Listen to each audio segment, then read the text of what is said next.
Game over, man. Game over. Johnny. You're gonna need a bigger potion. So serious. I am Iron Man. This is a tasty burger. Welcome to the In Session Film Podcast. Welcome to episode 686 for May 4th, 2026, and I'm Jada Duran. And I'm Megan Kearns. Hey, thanks for joining us, everybody. May the 4th be with you. Yeah. How exciting. It is Star Wars Day as we are recording this. Of course, when it goes out, it'll be Cinco de Mayo. We're on to a whole new holiday one day afterward.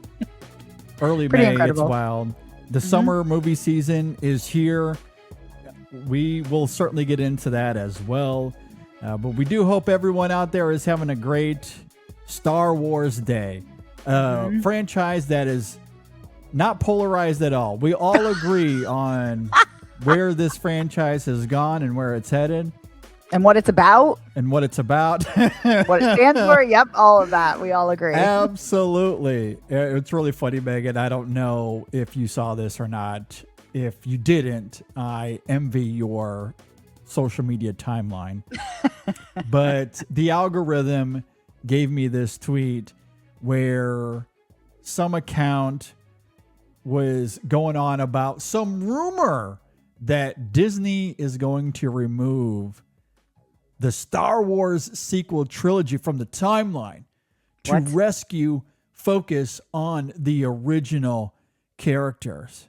Oh, no. And they went into this whole spiel about Star Wars nerd lore and how that's going to save the franchise.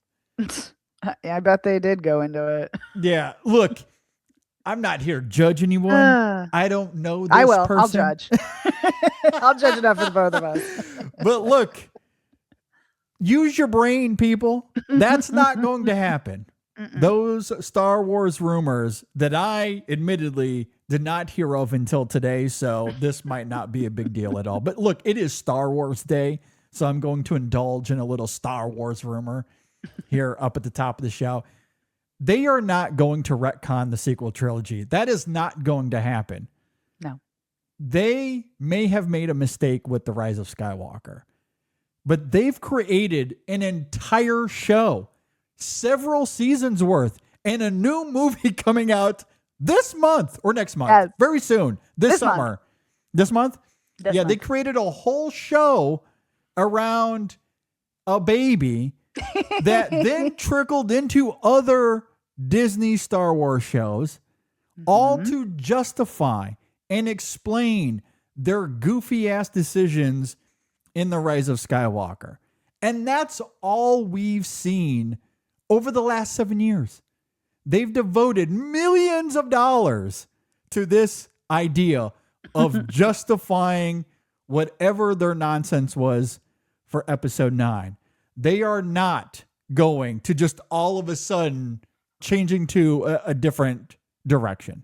That's not going to happen.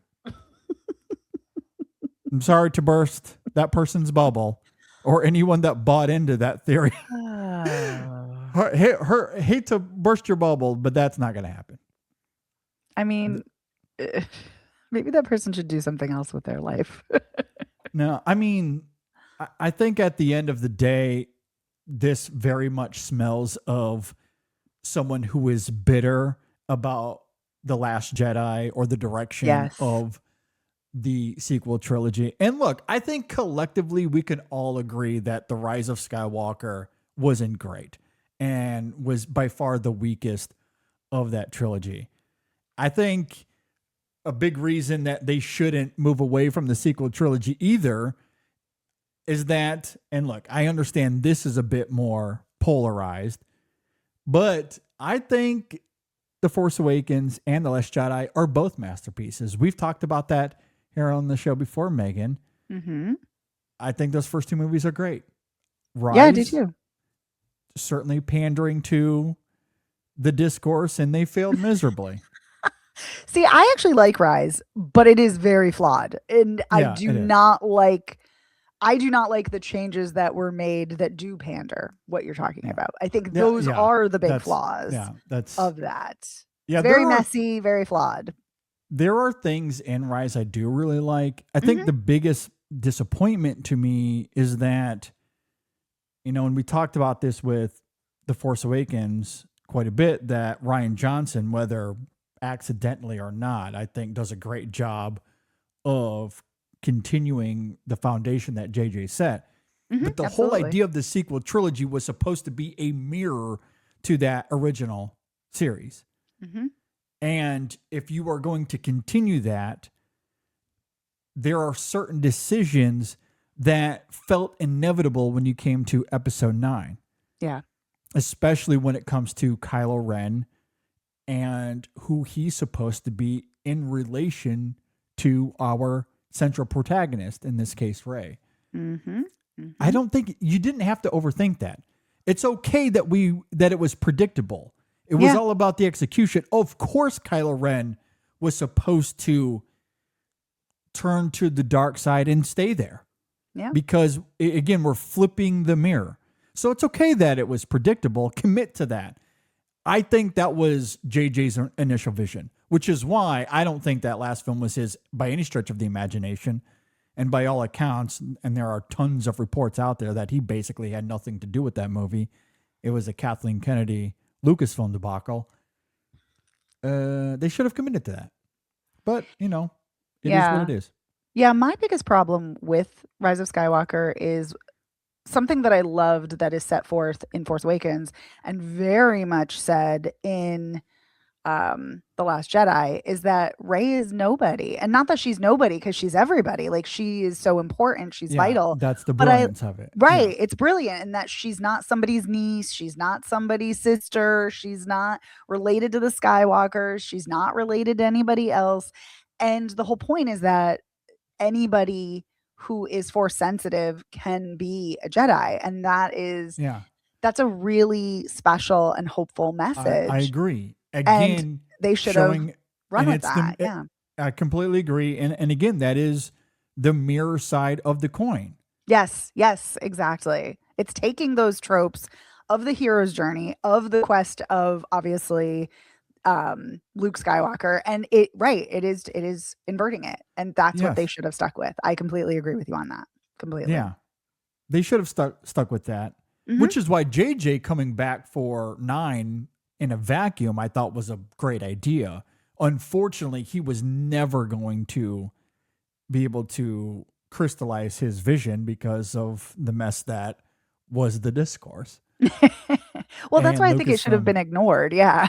I agree. Yeah, they should have ignored it. They should have just landed the plane. Yeah. Because those first 2 were really great. Damn the discourse. That's how I would have approached it. I don't care. We made 2 masterpieces, which, by the way, both films $1 billion at the box office. I don't think that it would have hurt the box office all that much if you just ignored it. No. And you let JJ cook and let him finish his vision. I wouldn't have even been mad if a third filmmaker came in. Or that too. Yeah, that's fine. Right. That's fine. But why you need to cater to fools who don't actually understand Star Wars, because it takes some common sense and media literacy abilities. It's just absurd. But it's unfortunate. Exactly. No, it's insane. And so anyway, like, all these rumors clearly come from those that were bitter about those 2 films, not just being a complete nostalgia fest the entire time. And I mean, anyway, I had to bring some sanity to the conversation because I saw those rumors and I was like, what? Like, the fact that you would even give that one iota of credence is insane. Like, you are out of your mind. Millions of, there's a whole movie coming out crystallizing a show that was all about explaining what Rise was trying to do. Sure was. You're crazy. Absolutely nuts. Anyway, Star Wars. So for this week's show, inspired in part by Star Wars, but also coming out this weekend, is the sequel to Mortal Kombat. And while we may not have much anticipation for the movie itself. I thought the reboot a few years ago was okay. I'm not huge into Mortal Kombat all that much, although I did play the game quite a bit as a child. That's about as far as my experience goes with Mortal Kombat. I loved those games. Those games Yeah, were the games are fantastic. fun. The games are really fun. Mm-hmm.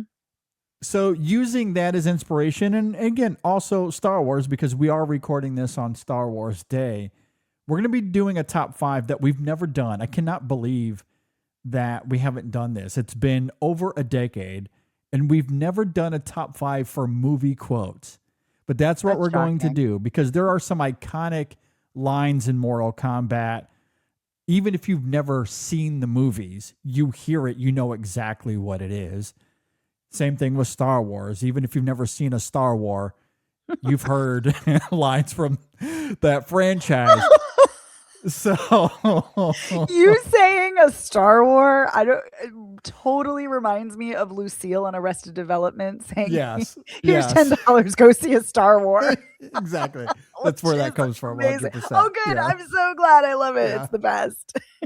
Yeah, it's very funny. Love it. Using all of that as inspiration, we're going to be talking about our top 5 movie quotes, and I'm very excited. We're going to be doing. We have like a specific criteria that we're going to use. I'm very excited for that because this is a topic I also want to do when Brennan comes back, because I would love to get his thoughts on this topic. So yeah. And obviously, a dense topic like quotes is something we could do 100 times, and we never run out of material. Run out. No.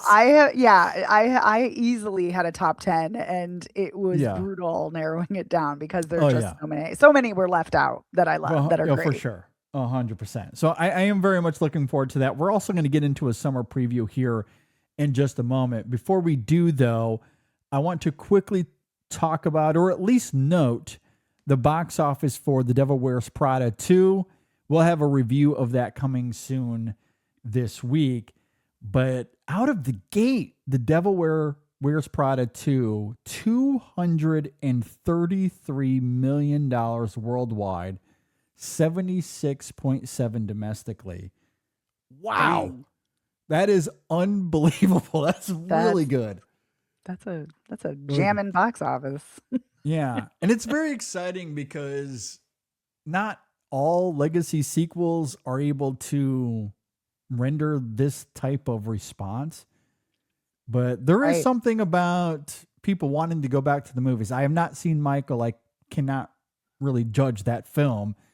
But between that and The Devil Wears Prada 2, it was pretty packed at the theater this weekend. Yeah. And that's always fun to see. I do like that. I do love walking into a crowded theater and watching everyone have a great time. That does make my heart happy. So, it does me too. I just like to see when I'm going into a theater personally, I like to be the only one in there. No, I hear you. Those are my favorite experiences as well. Yes. Often that is the case. And even with The Devil Wears Prada 2, I think part of the fun for me is that I was there by myself, as is always the case. But The Devil Wears Prada 2, like, it was a packed showing that I went to, not a mine was too. Empty seat. But there were just groups of women everywhere around me. Yes. And I'm just the lone guy there by myself.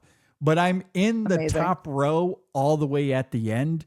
So I did isolate myself a little bit. It's not as if I was just lumped into a crowd of women or these groups. You were smack in the middle. Yeah. No, I decided to stray away from that. I kept myself at the corner. So like in a way, it felt like I had a bit of an isolated experience. And maybe that played into it. But yeah, Also, Prada 2 is maybe one of those that's fun when you watch it with the crowd and you get the reactions there in the moment. It's also great. I do love that as well. Yeah. Anyway. It was nice to see lots of like mother-daughters and groups of friends, like you said. Yeah, it was fun. Yeah, I do hope to take my wife. She's a huge fan of The Devil Wears Prada. We did try to work out a time where we could go, but You know, with the kids, it always makes it impossible. Hopefully one of these days, though, that it's a film that's seemingly going to be in theaters for a while. So there will be more Yes. opportunities for sure. So I did want to note that. Thought that was very exciting. Greta Gerwig. This is big news here, Megan. Greta Gerwig's new film, Narnia, The Magician's Nephew. So I love Greta Gerwig. Her doing a Narnia film wasn't like, I wouldn't have guessed that before hearing about her relationship with the material. Since then, that has come out and it makes much more sense. What's interesting, though, is that this is a Netflix distribution. And she has reportedly, prior to last week's news, been urging them to send the movie to theaters anyway. And then we get this announcement off the heels of not just Gerwig having these conversations with Netflix, but all of the CinemaCon stuff, the success of K-pop Demon Hunters, kind of urging them to maybe go to theaters. Because it turns out when good movies go to theaters, as we just articulated with The Devil Wears Prada 2, people will go. People will go to the movies and you can make a lot of money. And Netflix finally figured out, seemingly, that, we can make money, it turns out. We don't just have to be billions of dollars in debt. We can make money at the box office because Narnia, while it is being delayed to February, and that maybe provokes a few questions, but if the delay is exclusively because they are now giving this a wide global theatrical release that includes IMAX, that is very, very exciting. And that is likely the biggest reason for the move. And it will also be in theaters for 54 days, which is also notable. That's incredible. Yeah. That's fantastic news. So when Sarandos was talking about all of that theater stuff at CinemaCon, he seemingly wasn't lying about it. At least with Narnia, he wasn't. Right. Anyway. Who knows about the other movies, but at We'll least find Narnia. out about the other stuff. Yeah. But with Yeah. Narnia, right on the money there, which is Excellent. exciting. I do love that. Yeah. Yeah. That is great. Yeah. Because I've been obviously suspicious considering that Netflix has never had long theatrical windows and seemingly has only had theatrical windows in order to have qualifying Oscar runs. Yes. And then, of course, saying that they would do a physical release for like Guillermo del Toro's Frankenstein, still waiting on that. So I'm like, I don't know. So this is great news. That's going to happen. Yeah. One step at a time, Megan. We'll worry about the Blu-rays here in a moment. Right now, let's just get the movies to theaters. Eventually, someone will be in Sarando's ear of, you can make money with Blu-rays too. Yep. It's possible. So that's coming. He hasn't heard of Blu-rays in 4K yet. So we just have to eventually, someone will poke him. It's funny and ironic, right? Because Netflix, and this has been talked to death, but Netflix is a huge reason, the reason that we live in the world we do today when it comes to streaming. They were the first. They completely changed the landscape. And I love that we are now here 360 degrees later as Netflix is turning into a theatrical distribution studio as well. Yep. So, History repeats what a time itself. to be alive. Oh, boy. All right. Before we move on to our summer preview, I also want to note this as well. And we don't have to spend a lot of time here because Shadon is going to be breaking all of this down on this week's Chasing the Gold. So please, please, please be on the lookout for this week's Chasing the Gold. It is going to be a huge episode because the Academy announced some major changes for the 99th Oscars, which is happening next March.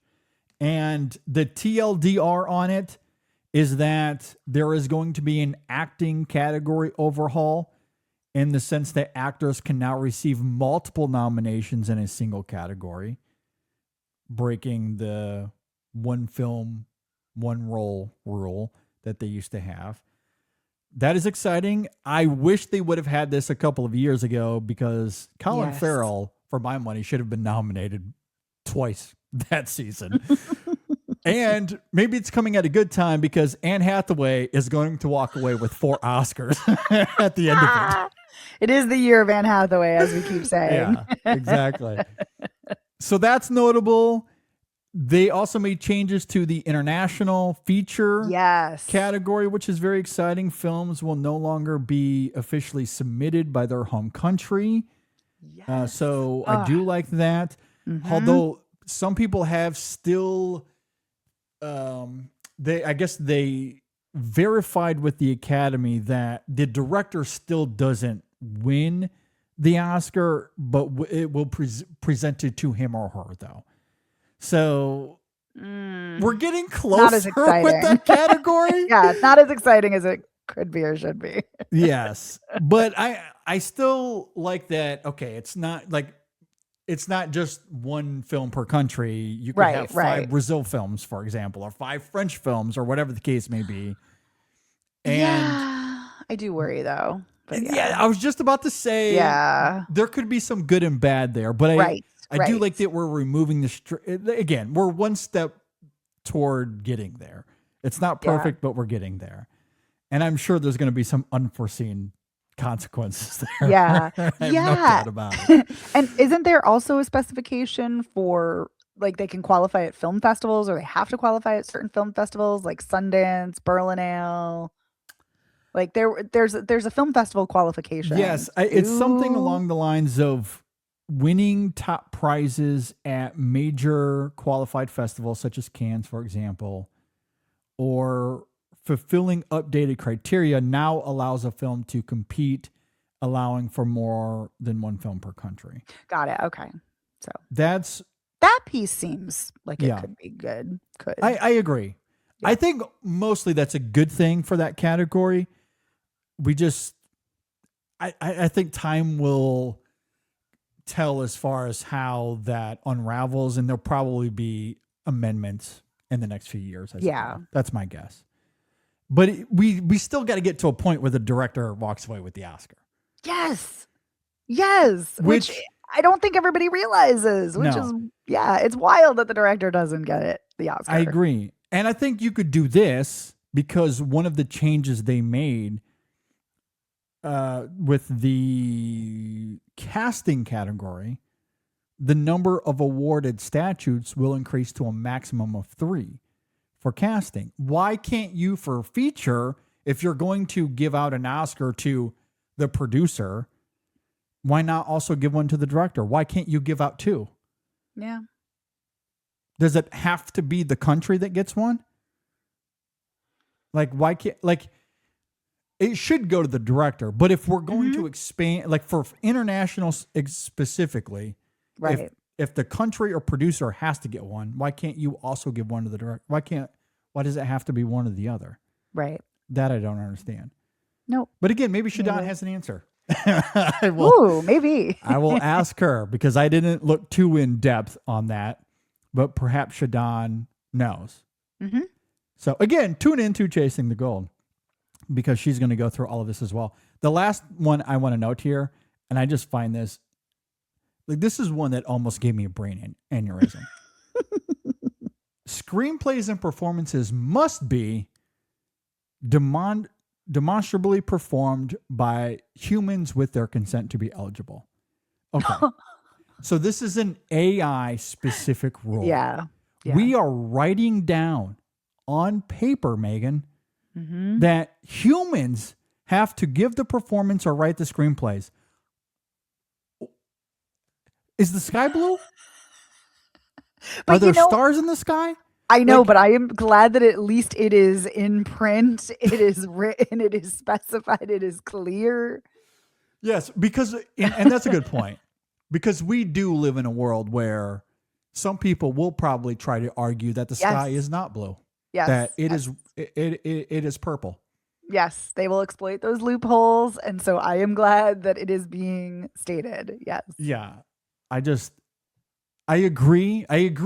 Obviously, I'm being a little facetious here. No, It but needs to it be is written absurd. down. It's It's just absurd. so absurd that we have to write that down. Mhm. What do you mean AI performances and like why does that even exist to begin with? There's Great been question. huge backlash against it all, at least within the industry. There's been some anyway, especially with cinephiles. We've all been pushing back against it. Mm-hmm. So I don't know how much sway it has, but then you get the Reese Witherspoons and those Oh that are God. pushing for this, the Sandra Bullocks that are pushing for this. And it just like, Despicable. I'm okay if AI is used as a tool to help the artist do their job. And there's been great examples of this. We've seen this. I don't have an issue with that. But generative AI is a whole different thing. And that's what we're fighting Yes. against. And that's Yes. ultimately what this rule is designed to counteract is generative AI. Yep. I just Yeah. of course it shouldn't be eligible. That's not even a debate. Right. Yeah. Yeah. We're not talking about disabled people who use AI in order to be artists. You're right. That's a very different thing. Very different. Yes, very very different thing. Or like the Adrian Brody Oscar quote unquote controversy. Because it's not a controversy. Like that again is one of those examples of AI being used as a tool by the artist. And also it was for like 3 seconds of a 3-hour movie. Like, what are we talking about here? Like, good Lord. At any rate, those are a few of the changes that the Academy made. Shadon is going to break all of that down on this week's Chasing the Gold, so be on the lookout for that. But I at least wanted to note that here up at the top of the show before we get into the summer preview that the Academy is doing some work. I admire and respect much of what they're doing. It's not perfect, as we noted. Got a few things to go, but all in all, I liked a lot of the changes they made. I'm very pro the Academy, and I don't say that often. But in this case, good job. Good job. We'll take the good news where we can get it. Exactly. All right. Let's do a bit of a summer preview here. We don't necessarily have this organized into a top 5 or anything of that sort, although I certainly could break out a top 5 here if we wanted to. But I guess I just want to give you the floor, Megan. What are the movies that you're most anticipating this summer? Oh God, there are quite a few actually. Well, since it's May the 4th, Star Wars Day, I am looking very forward to The Mandalorian and Grogu. I love The Mandalorian show. I love Grogu. I'm very excited. I very much am a fan of what Dave Filoni has done with Star Wars and the fact that he worked on the screenplay. I'm excited. So yeah, I'm very curious. And if it's not, groundbreaking and revelatory, that's okay. I'm here for something feel good. I'm just excited for it. And I just love being in the Star Wars universe. I'm also excited for Boots Riley's I Love Boosters. I'm excited for this is a jammin' month. Right now I'm just on May. I haven't even gotten into the rest of the summer. This is a jam-packed month for horror. And I am pumped for it. Already we've had Hokum, which is amazing. Obsession comes out in a week, which is disturbing and fantastic. And we're also going to get Passenger, Corporate Retreat, and Backrooms, which all 3 of which I'm very excited to see. So that's great. In June, I'm pumped for Disclosure Day. I've said that before. Love Steven Spielberg, and I'm so excited for him to go back to his sci-fi alien roots. I'm excited for the queer film Girls Like Girls. Excited for the queer horror film Leviticus, which has been playing at a bunch of film festivals that I've been at, but I keep missing it. So I'm excited to see that. I'm excited for The Death of Robin Hood. And I'm low key, I don't know if I'd say excited, But Supergirl, I'm curious to check out because I like Millie Alcock. I liked her on House of the Dragon, and so I'm excited to see her in the Supergirl movie. Yeah, yeah. No, is that all you had on your No, list? I could keep going. Yeah, Yeah, yeah. no, I was like, so for July, I'm excited again, more horror, Evil Dead Burn. I'm also excited for The Odyssey. Yeah. I am not always on the Christopher Nolan train, but when he hits, ooh, is it good? And this looks good. I also am in the midst, thanks to my book club. I'm reading Circe by Madeline Miller and the retelling of it, and it's spectacular. And so I'm even more kind of in the Odyssey mindset. So very excited for that. Also excited for Spider-Man Brand New Day. And then in August, I have said this before, probably my most anticipated film for the summer is Jane Schoenbrun's Teenage Sex and Death at Camp Miasma. I love what they do. I love them as a filmmaker. I love their horror films and how queer they are and trans. And so I'm excited for that. Also excited for The End of Oak Street. Again, the Anne Hathaway takeover. Yeah. She's going to be back. And then the last one I'm excited for is, I have been craving another movie by Andrew Patterson since The Vast of Night, and The Rivals of Amzia King is finally coming. And I'm so excited for that too. So those are the movies I'm excited for. Yeah, I mean, obviously we're going to cross over on a bunch here. I do want to note that back in January, Brendan and I, as we always do when we kick off our yearly campaign, we talked about our top 10 most anticipated movies of the year. And 5 of the 10 for me come out during the summer months here. Nice. So we have Disclosure Day, of course. I had that at number 5 on my list back in January. The Odyssey was number 2 on my list. Christopher Nolan there. The Death of Robin Hood was number 10 on my list at the time. At number 7, I had Teenage Sex and Death at Camp Miasma. I'm very much there with you on Jane Schoenbrunn.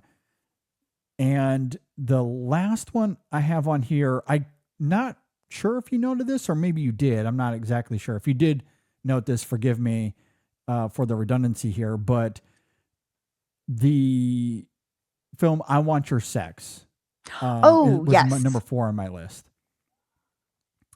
Yeah, and did you see the trailer for that? I'm guessing you didn't because you're, again, famously anti-trailer. I didn't, but I am familiar with it because it played, again, it is played at a few film festivals that I've been at, and I just haven't been able to see it. So I am very familiar with what the story is and what it's about and all that. What are your thoughts on Greg Araki as a filmmaker? Have you seen his previous work? I feel like such a terrible, terrible film critic, cinephile, and queer person that I cannot recall a Greg Araki film that I've seen, which is just, it's shocking to me. No, but it's just so, just considering how influential he is in new queer cinema, like I need to see his work. I am admittedly a bit behind as well. There's a lot of his that I have not seen, but the few that I have seen, White Bird in a Blizzard, I thought was pretty fascinating. Mm-hmm. Flawed, but interesting and compelling, and pretty underrated. It's one of those movies that's understandably underrated in the sense that I don't know if it's great. It could be great. It could be flawed. Like, it's just in this very interesting mix. Like, it's just very murky, but I kind of love its provocativeness. And then I've also seen Mysterious Skin, which was in my top 10 of 2004. Oh, I have 100% seen Mysterious Skin. Yeah.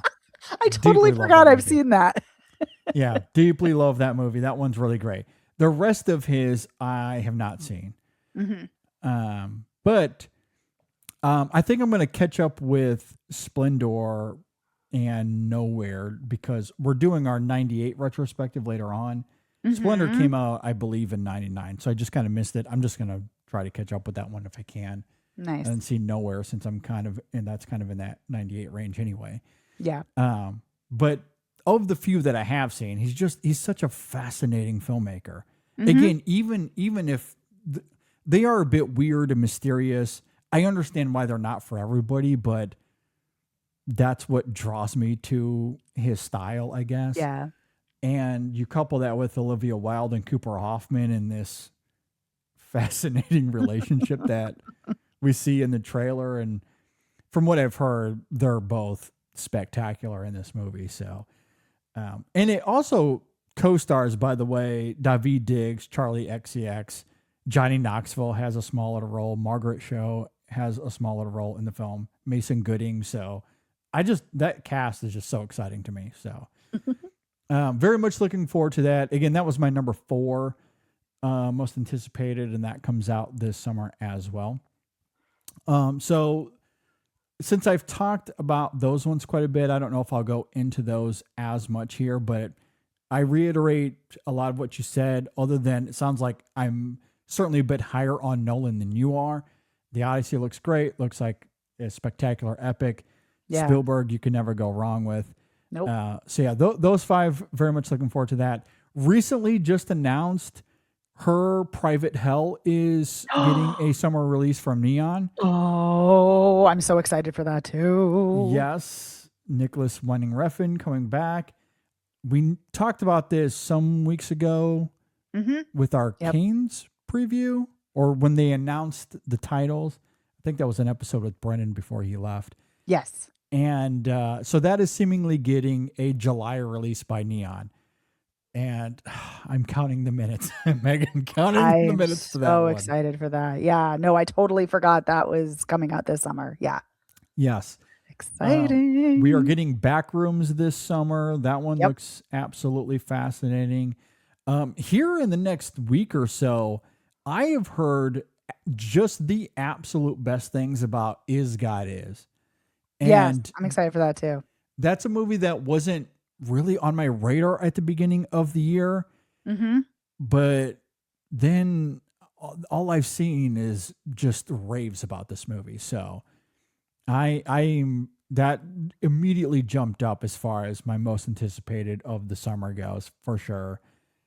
I have to bring up John Carney. I'm a huge John Carney head, and I don't know what to make of Power Ballad. It doesn't jump out to me as, oh yeah, this will be one of the best films of the summer. But it's John Carney, and I love his movies, so I at least have to note that one. The End of Oak Street, you mentioned earlier.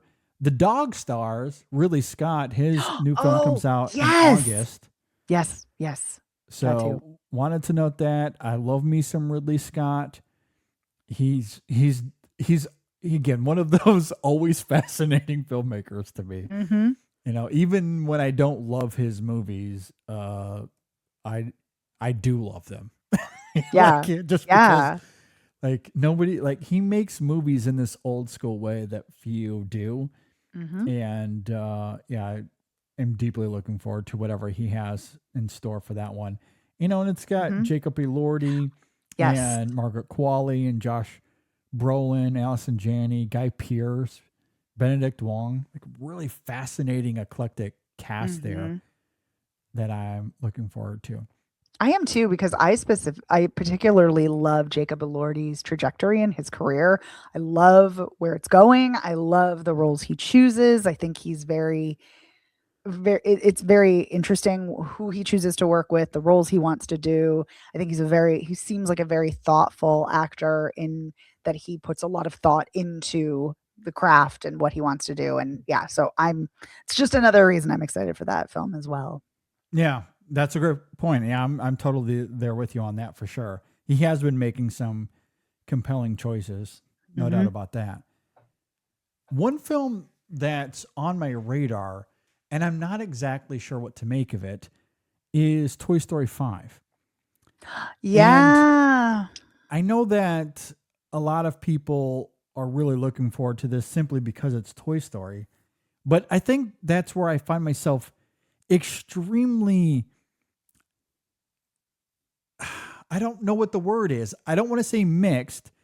I'm dubious and curious simultaneously, because I did not like Toy Story 4. Did not like it at all. I don't think it added much to the series. I found it extremely redundant.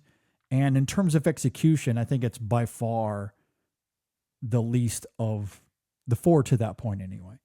Mm-hmm. I agree So with that. I walked away feeling apathetic about Toy Story 4. So Toy Story 5, when they announced that they were doing a fifth film, again, my reaction was apathy. Did not care. I will go see it, but I feel like they have juiced this lemon enough. I don't know if there's anything else to be squeezed out of it.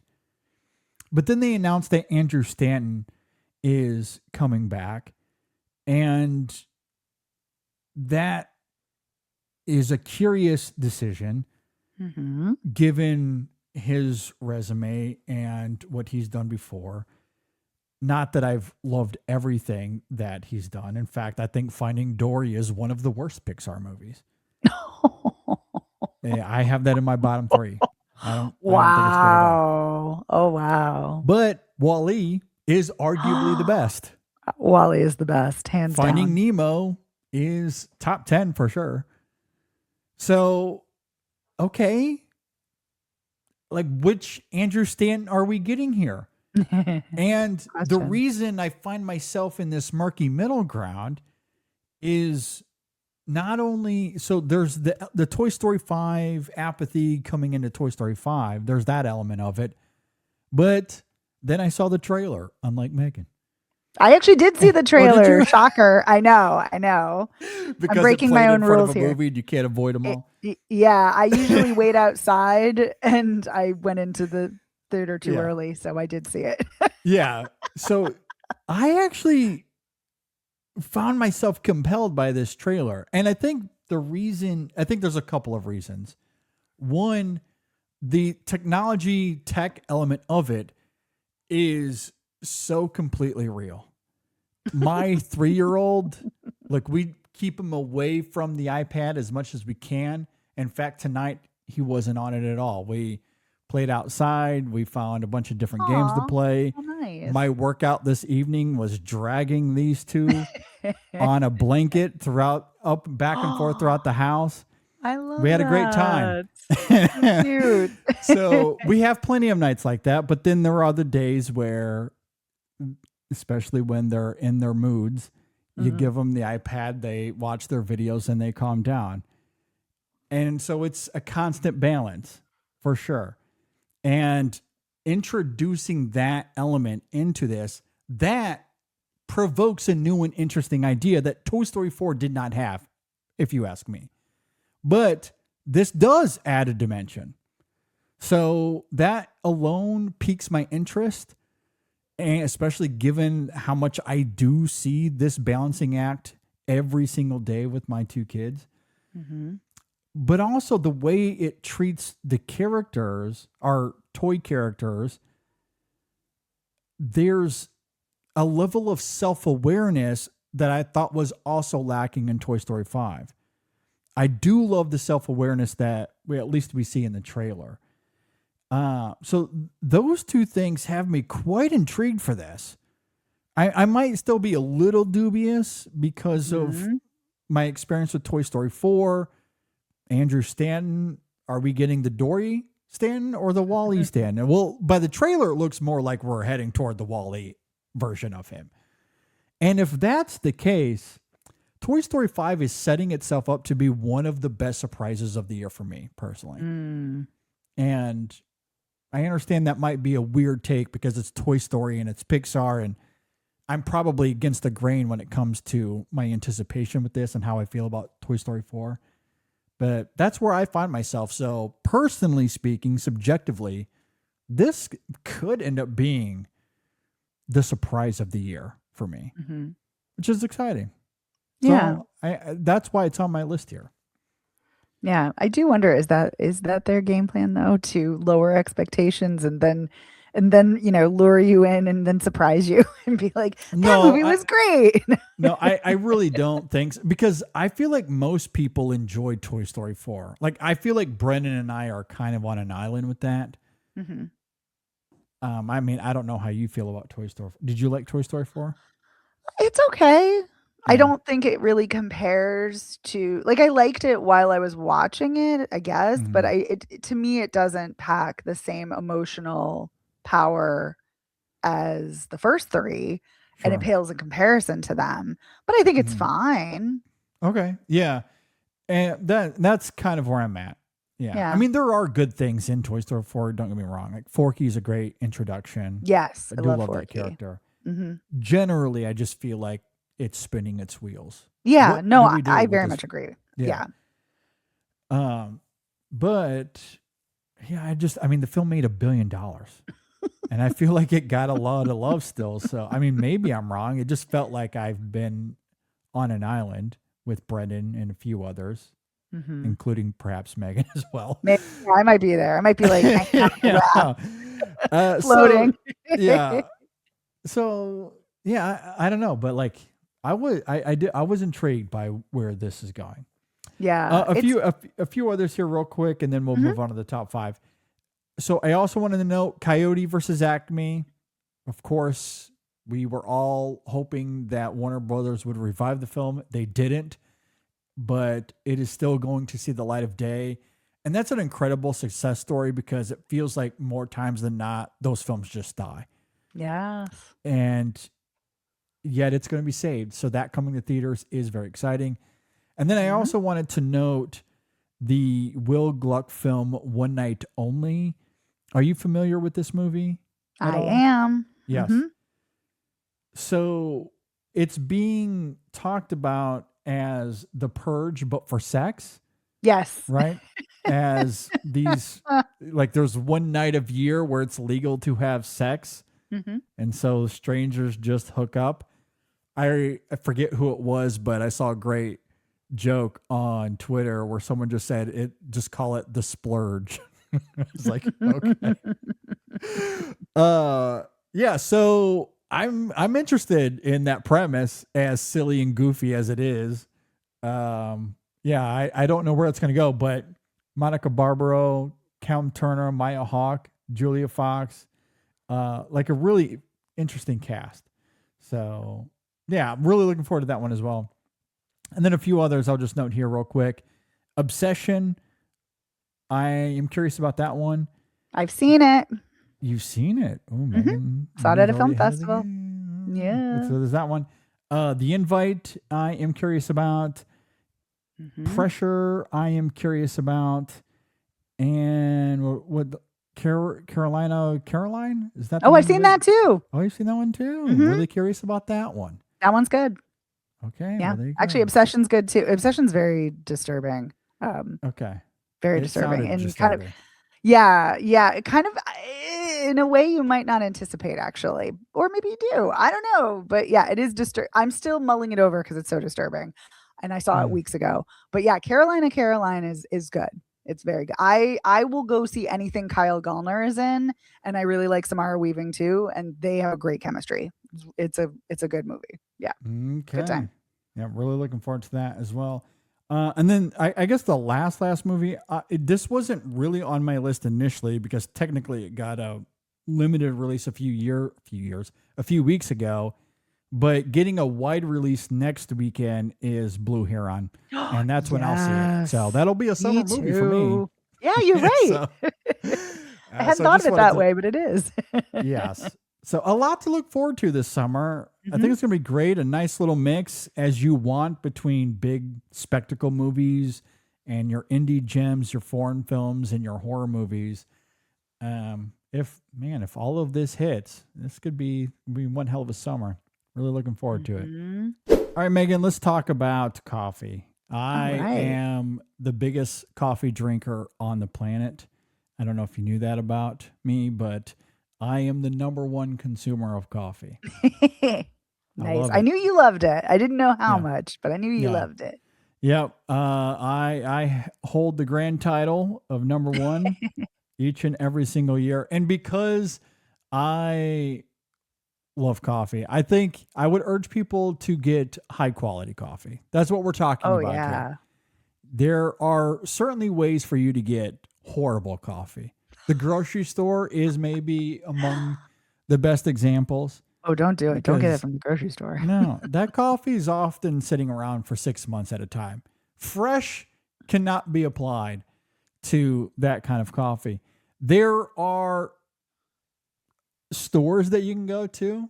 I'm not going to name names. You can go to a local shop. If it's local, maybe there's some quality there.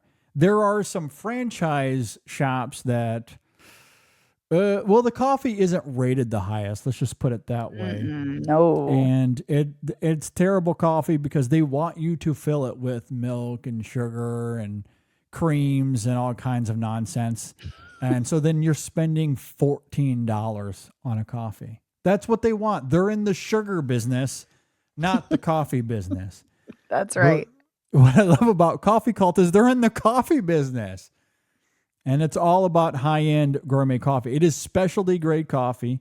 It is the top 2% specialty coffees in the world. That's all they roast. And it is incredible. It's sourced ethically and it's roasted to preserve all of the natural flavors of the coffee. So if you get something like Harar, for example, which is my favorite, the natural flavors of it are these robust notes of strawberry and blueberry. Ooh. It is very fruit forward, but it's well balanced. It's not overwhelming, but it's there enough. If you get Harar and you put milk in it, you might as well just not drink coffee. Might as well just throw it away. You don't want to ruin and taint those incredible flavor notes. Don't do it. Fantastic. So that's what we love about Coffee Cult. Go to coffeecult.com and check out all the great selections they have there. At checkout, use the code ISF26 for 15% off. Again, that code is ISF26 for 15% off. This coffee, I promise you're going to fall in love with it. It's great. Again, that's coffeecult.com, and we thank them for their support. All right, let's go ahead and move on to our top 5 here. Again, as we noted up at the top of the show, between Mortal Kombat coming out this weekend and the iconic phrases surrounding that franchise, we're recording this on Star Wars Day, which has its own iconic phrases as well. We're going to be doing our top 5 movie quotes in film. So there is a bit of a specific criteria that we will share here, Megan and I. Perhaps our criteria will diverge from there, and we'll certainly talk about that. But the one shared criteria we have here is that we are going to focus on movies that have some sort of cultural imprint. So we're not going to be talking about quotes, phrases from film that have a personal meaning to us from movies that nobody knows or hears of. And I have a good example, actually. I have a couple of good examples that I could bring up here. We have 2 t-shirts on our store that are emblematic of this. There's our Midnight Special shirt that I should have worn for this. I don't know why I didn't wear it for this episode, to be honest. In hindsight, that is a massive overthought. That would have been perfect. But I will save it for the next time we bring this up, because longtime listeners of our show will probably be upset with me that I'm not including this in our top 5. And that's, of course, the quote from Midnight Special, "I'll always worry about you, that's the deal," which is likely going to be my next tattoo. It's either going to be that or the Tree of Life. But get them both. Do them both. I know. I shouldn't split them up. I really should just do both. Just do them. Do them both. Do it all. Though that moment for Midnight Special, our listeners, they know what that means to me deeply. But I can't make an argument for that film or that moment having some sort of cultural imprint, even at the cult level. That's a me film, perhaps a few others as well. So it didn't really fit the criteria here. The other one, and this is maybe a little debatable, is, and we have this as a t-shirt as well, the Amy Adams quote from Arrival. Now, I think that qualifies. I think well, it qualifies, but I went back and forth on it. I left it off here. oh, I don't know. I kind of went back and forth on this. Arrival itself, I feel like, yes, the film is huge. People love it. They go to the performance. But the quote, I don't know if I hear as much. And that is where it becomes a bit of a debate. I just don't know about the quote. Like the film itself, yes. Amy Adams, we all know she should have won the Oscar. There's no doubt about it. No one is debating that. Yeah. I don't know about the quote, though. The fact, though, that you don't even have to say the quote, and I know what you're talking about, and most people probably know what you're talking about. That scene is so beautiful, and I see that clip so often on circulate on social media. No, so it kills. Yeah, I'm totally there with you. It's exactly why we turned it into a shirt, and I bought it immediately as soon as we uploaded it. Yes, it's an astounding moment. Yeah, and I'll put the t-shirt here up on the frame, at least for those watching on YouTube, for you to see. If you also want to go and buy either one of those shirts, they're available on our store. Go check them out. But they felt so personal. I go back and forth on the Arrival one. I would love to think that you're right, Megan. I don't know. I'm not entirely sure. So because I'm unsure, I left them off. If it made your list, I will not debate you on that. But I left them off. Yeah. No, but I feel like I have a couple that are more obscure than that for sure. So okay, that's fair. Yeah. That's totally fair. Yeah, we wanted to focus on something that had some sort of zeitgeisty angle to it. Even if at the cult level, even if in small doses, but enough that a decent amount of people would know what they are. That's where we kind of landed as far as our overarching criteria goes when looking at movie quotes. Again, inspired by Star Wars and the broad nature of that, or even with Mortal Kombat. Again, I feel like you could interview 9 out of 10 people on the street, and even if they've never seen it, they know where that comes from. So with that said, did you have any other criteria that you looked at for this list? So I did have similar criteria in the sense that I tried, funny enough, some of my quotes are not the quote from a specific movie. They're not the most popular or the most quotable, but they are either the most impactful to me or the ones I enjoy most. But I did pick movies that were not obscure. None of the movies I picked are obscure. They are all, I think, known.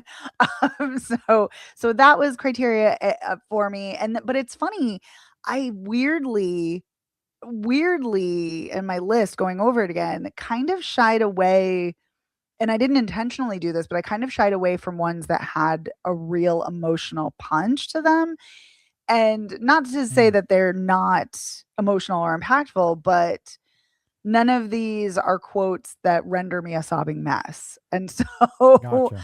well, actually, that's not true. One of them does. So that's a lie.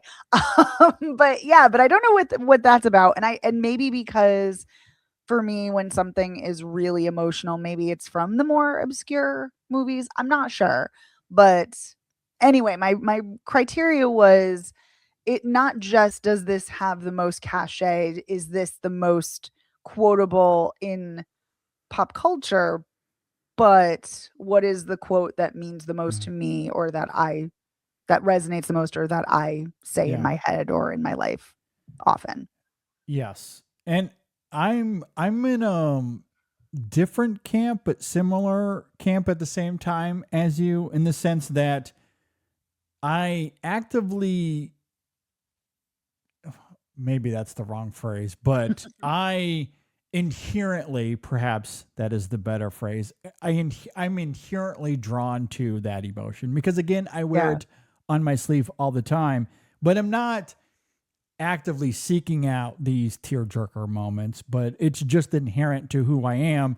So when I'm thinking about the quotes that resonate the most with me, they do often align with those emotional moments. What's interesting with my top 5, though, is that on its face, I feel like there are only 2 here that are meant to really provoke you at that emotional level. There's one here that is sort of in that camp, but I would argue is more in the inspirational side of things than the emotional side of things. But sometimes those things can exist, at the same time. And that is very much the case for my number 5 pick that I'll get to here shortly. But 2 of them, again, on its face, they're not emotional, but I did find the emotion. I found it. It's there. So I did draw it out, and I will articulate that here shortly as well. And the 5 that I ended up going with, similar to you, they're not from obscure movies. They are from movies that everyone will know. But at the same time, several of these, I think, they're not zeitgeisty in the broad sense. Again, the interviewing 100 people on the street and they'll know what it's from, such as I made him an offer he couldn't refuse. Everyone knows that line, right? So there's one here that I guess you could argue that is the case, but again, the reason I chose it is perhaps not the same as what people might expect. Right. Again, I'll get to that here in a little bit. But yeah, popular films, but I did find a personal angle to them. I guess maybe that's the best way to phrase it there.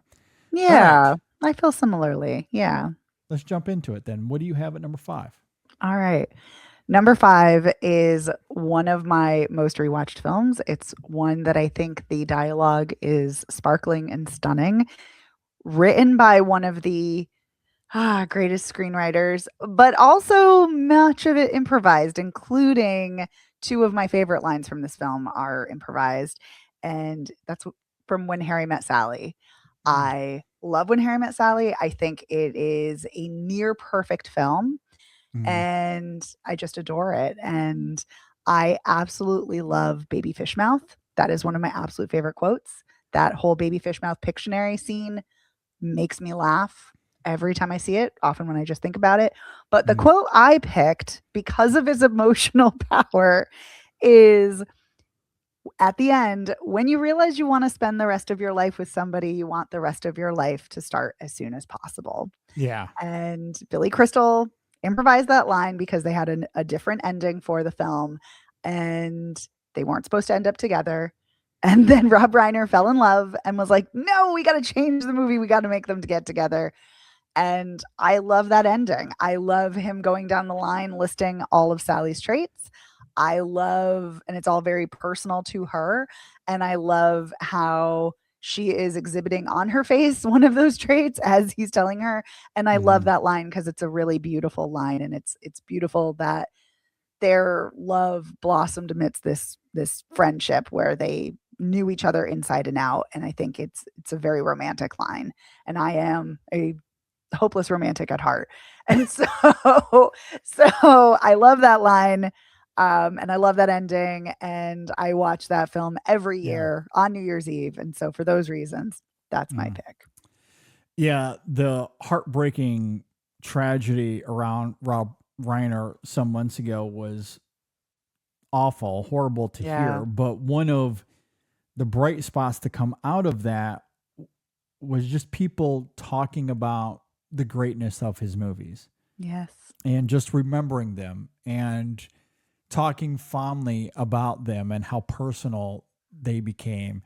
And as a result of that, all of this lore came out around the making of those movies, in particular, that moment with When Harry Met Sally was certainly, making the rounds on Twitter. And how can you not love that moment? I mean, when you hear the story, when you hear the production of it and Yeah. how that came to be, I mean, it felt so serendipitous that this is Mhm. how it would manifest, Yeah. given what happened on that set. And yeah, it's a great moment in the Mhm. context of the film, especially given the meta-ness of everything that you just articulated there. Beautiful moment. I love it. Yeah, that's a great honorable mention. Yay. Love that moment. All right, for my number 5, this is going to be from a movie that we all know and love, that we've all seen a million times. And again, while there is an emotional element to it, again, I would argue that it's perhaps mostly in that inspirational camp, but it finds that emotion. And there's something about the grandness of this moment that really speaks to me. And Mhm. that is Samwise Gamgee's speech at the end of The Two Towers. That is my number 5 here. I want to Oh. take a second here to read the entire thing, if you'll indulge me here for a Yes, moment. please do. It's all wrong. By rights, we shouldn't even be here, but we are. It's like the great stories, Mr. Frodo, the ones that Mm. really mattered, full of darkness and danger they were. And sometimes you didn't want to know the end, because how could the end be happy? How could the world go back the way it was when so much bad happened? But in the end, it's only a passing thing, this shadow. Even darkness must pass. A new day will come. And when the sun shines, it will shine out the clearer. Those were the stories that stayed with you, that meant something, even if you were too small to understand why. But I think, Mr. Frodo, I do understand. I know now. Folk in those stories had lots of chances of turning back, only they didn't, because they were holding on to something. Which, of course, Frodo asks him, what are they holding on to? Mhm. To which he ends with, that there's some good in this world, Mr. Frodo, and it's worth fighting for. Mm. I mean, how can you not love that? It's I mean, how can you perfect. not love that? In the middle of this huge battle, Mhm. all of this chaos around them, the darkness swooping in, and Sam with the most inspirational quote of all time. Yeah. Just truly spectacular. And not only that, but I think about Sean Astin and how he pours his soul into this moment. A few years ago, we did a Lord of the Rings movie series here on the show, and we went really in depth on that trilogy. And I got to a point when revisiting those movies. I mean, I feel like, this isn't a hot take by any stretch of the imagination, but rewatching those movies, and some of it is the hindsight of the reputation of it, but mostly it's the context in which we live now and how those words stir even more than maybe they did 20 some odd years ago. Mhm. That's an Oscar winning performance from Sean Astin. Oh, It is. absolutely. It's an Oscar winning performance. And he should have been nominated for an Oscar, Mhm. even if it's the collective performance when you get to the third film. But what he does with Sam is nothing short of extraordinary. Mhm. And there are iconic moments in all 3 films with Sam that he brings to life in the most incredible of ways. And this moment, in the face of absolute despair, he offers goosebumps, this hope that is stirring in every single way. And of course, there's an emotional angle to that, especially when you live in, in given how things have gone in 2026. And it's funny because it's lived life outside the context of the movie. I don't know Yeah, if you're on TikTok at all, Megan, or I on Instagram, am. but this quote has been plastered all over all types of content and TikToks, because it it lives and breathes so heavily that when you're fighting against tyranny, those words shine so brightly. And Yes. it's been incredible to see people being so drawn to it all these years later and using it as a real battle cry. Mm-hmm. Phenomenal. It's phenomenal. It's a bit of why I love Hans Zimmer's Inception score so much, because that score lives way beyond the movie. I think Yes. that's Yeah. what makes it so iconic and the best of that year for me. And this is a bit of that same thing too, where it's gone beyond the movie and it's found its way into our real world, and in ways where it's having a real impact. And I just love that. That goes a long way for me. It speaks to its effectiveness. So it's my number 5 here. Well, I think that's that's an amazing quote, but I think that's hilarious because my number 4 is from the Fellowship of the Ring. Perfect. So we're in We're sync aligned. here. Okay, I love it. All right. Well, what do you got for Yeah. Fellowship then? So there are 2, and I'm so torn choosing between them because I feel like they work perfectly in tandem with each other. And both of these I've also seen make the rounds on TikTok and Instagram Reels one too. does not go into Mordor. That's Not like, that one, but that is a good one. I feel like that was a meme immediately before we even knew what memes were back in Yes, the mid 2000s. yes. Like people were Yes. already making that meme. It was I the know. first, I think. Yeah, Sean Bean's delivery of that with his hands and everything, it's like so memified. It's perfect. One does not simply. Yeah. Great. It's so Anyway, great. sorry. No, it's okay. Yeah, so no, it's funny because I always think back to Gandalf's speech when Frodo is lamenting and then he's like, "Oh, I wish this hadn't happened." And Oh, Gandalf yeah. says, "So do all who live to see such times, but that is not for them to decide. All we have to decide is what to do with the time that is given us." And then also later in the film, when Aragorn says, "I would have gone with you to the end, to the very fires of Mordor." And I love those both in tandem because, like you Yeah. were saying, Gandalf's speech is very much speaking to that moment in the film, but it is also very much speaking to the current time that we're in, fighting tyranny, fighting oppression, fighting fascism. And it's like you just got to keep going. You have to find those pools of resiliency within you and just keep moving.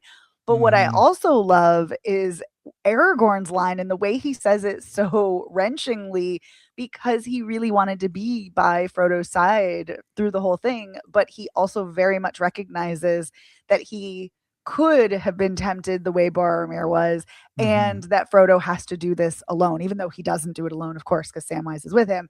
But Yes. but that it's that heartbreaking nature of that Frodo really truly believes he must do this completely on his own, and that the burden is his to bear. And in so many ways it is, because of course he's never recovered from it and never the same. Yeah. But yeah, but I love Gandalf's speech. I love, and it's just echoing what you were saying about Sam's speech in the Yeah. Two Towers. So Yeah, I mean, in a lot of ways, those two moments marry each other, and one leads to the other impeccably. I mean, yeah, though that trilogy, it's it perfection. can't be said enough how much of a miracle it is. It really is. I It needs to know. be said every time, because Every time, every single time. it's the more we get away from it, the more we realize that it was nothing short of miraculous, and just impeccable trilogy. Good stuff. All right. So that is your number 4. I do love that moment. Moving away from Lord of the Rings, although we could just have a top 10 of Lord of the Rings. I know, easily. I'm going to go to the year 1976. It is Sidney Lumet's film Network. I think we all know where I'm going here. Yeah. Again, one of those iconic moments that registers beyond 1976. Of course, the moment I'm talking about is I'm mad as hell and I'm not going to take this anymore. And what's really brilliant about the movie, I don't know if you've seen it recently or not, Megan, but I I have. did watch this a few years ago, Mm-hmm. and I was moved by it in ways that I did not expect. And I think a Yeah, lot of it that. is because of the times in which we live now and the social political discourse that never ceases. Mm-hmm. But when Howard Beale goes off on that iconic monologue halfway through the film, I was genuinely moved to tears. Mm. I couldn't help but think about how, given things today, if that moment was to manifest in real life, I do think that's exactly how it plays out, how we see it Yeah. in the movie, Yeah. where we would all open our windows and yell at how mad we are. And in a way, we actually do that every day. But instead of opening the window, it's just called Twitter. It's social media. We are provoked to yell out the window. Yeah, that's fair. Lumet might not have foreseen social media, but what he did foresee is that this is how people would react. Mm-hmm. And that, of course, speaks to the timeliness of Network and its biting commentary and how it will always be relevant. And yeah, I mean, I don't know if people were moved to tears in 1976. Again, on its face, it's not aiming for outward emotion in that way. But similarly, it's cathartic, like we talked about with Samwise. And although where Sam was provoking hope and trying to, offer some sort of harmony in the chaos, here's Howard Beale just completely just letting anger take over, just letting the other side of that coin have its way. Yeah. But cathartically kind of coming from the same place. Mm-hmm. And I felt it. Like it was like I just slumped in my chair and just like let the anger waft over me. Mm-hmm. And yeah, I mean, so much of what that film is talking about, it's just as relevant, if not more potent, through the lens of 2026. So Network, just one of those all-time great movies. And that iconic moment, we live it every day. We're all mad as hell. Mm-hmm. And we just can't take it anymore. Like that is the ethos of Twitter. And so I had to have it on this list. It's my number 4 here. I love that. I think that's a great pick. And I mean, it's an incredible movie, and it's funny. I saw it for the first time a few years ago, and I obviously was familiar with that line, familiar with the story, but there's something really potent about seeing it and really taking it in, and just how shocking it feels watching it, and sad. You're absolutely right. It is extremely sad, which is funny to think about when you witness anger, because anger might motivate you or it might frustrate you. But so I feel quite often sometimes when you're watching an exhibition of rage, that it's coming so much from a place of pain. And so it is really sad. So that totally, your reaction totally makes sense. And it is a really powerful film. Yeah. And again, I love the irony of that sadness and where it comes from, because obviously Peter Finch is unhinged in the moment. It is explosive. But rightfully so. Yeah. Yes, absolutely. So it's cathartic and confrontational. And it also does this weird thing of breaking the fourth wall without literally doing it. But the megaphone may as well have been directed at the audience in the moment. I love how the film gets to have its cake and eat it too in that way.